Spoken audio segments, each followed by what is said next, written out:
राजधानी देहरादून में कांग्रेस के वरिष्ठ नेता केदारनाथ विधानसभा से पूर्व विधायक मनोज रावत ने प्रदेश सरकार पर कई गंभीर आरोप लगाए हैं। उन्होंने कहा कि रुद्रप्रयाग जिले के रुद्रपुर गांव में जबरदस्ती गोचर की भूमि पर 220/33 केवी उप संस्थान का निर्माण का प्रयास किया जा रहा है। उन्होंने आगे कहा कि रुद्रपुर गांव में आज भी 200 से ऊपर परिवार रहते हैं, जिनके पास करीब 500 से ज्यादा पशुधन है। इस गांव में यही एक गोचर भूमि है, जिस पर भी निर्माण कार्य हो जाने पर गोचर के लिए कोई भूमि नहीं बचेगी और यही कारण है कि गांव के लोग भी इसका विरोध कर रहे हैं। वहीं इस मामले पर केदारनाथ की विधायक आशा नौटियाल ने कहा कि यह मामला अभी कोर्ट में है। कोर्ट का फैसला आने के बाद ही इस पर आगे की कार्रवाई होगी। देहरादून से ब्यूरो चीफ अवनीश गुप्ता की रिपोर्ट। देखिए, रुद्रप्रयाग जिले में एक गांव है, रुद्रपुर गांव है।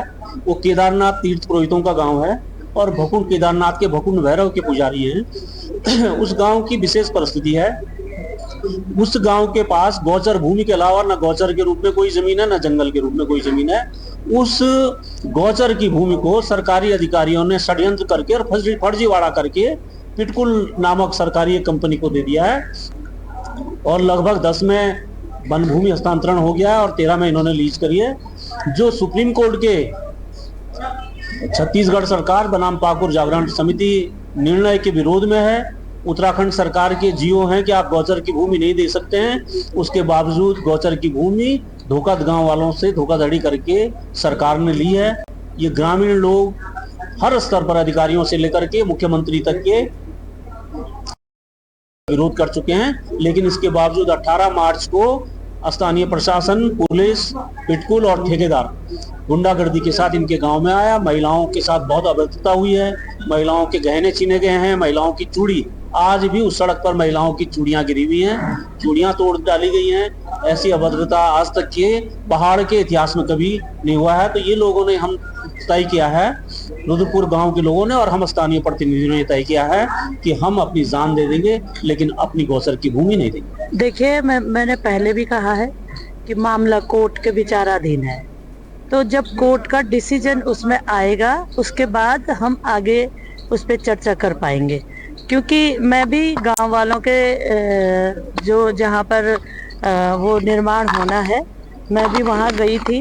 गांव वालों से मेरी भी बात हुई और मैंने उनसे भी वहां भी यही कहा कि जब कोर्ट के विचाराधीन मामला है तो कोर्ट के डिसीजन होने तक वहां पर कोई काम नहीं होगा और जब कोर्ट का डिसीजन आएगा तो उसके बाद ही आगे की कार्रवाई होगी।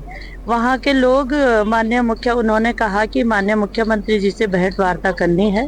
तो निश्चित तौर पर मैंने प्रधान जी और कुछ लोग, हमारी बहनें यहाँ आई थी। माननीय मुख्यमंत्री जी उनको मिले और उनसे बातचीत हुई, सौहार्दपूर्ण बातचीत हुई। उन्होंने अपने संबंधित अधिकारियों को कहा कि इस पर वार्ता करके मुझे इसके बारे में रिपोर्ट देना। तो निश्चित तौर पर अभी उसमें वार्ता चल रही होगी उनके जो विभागीय अधिकारी हैं। और मनोज रावत जी जो कह रहे हैं, वो लोगों को बहुत ज़्यादा बरगलाने की भी कोशिश करते हैं और ये नहीं बता रहे हैं कि 2013 से वहाँ पर कार्रवाई चल रही है।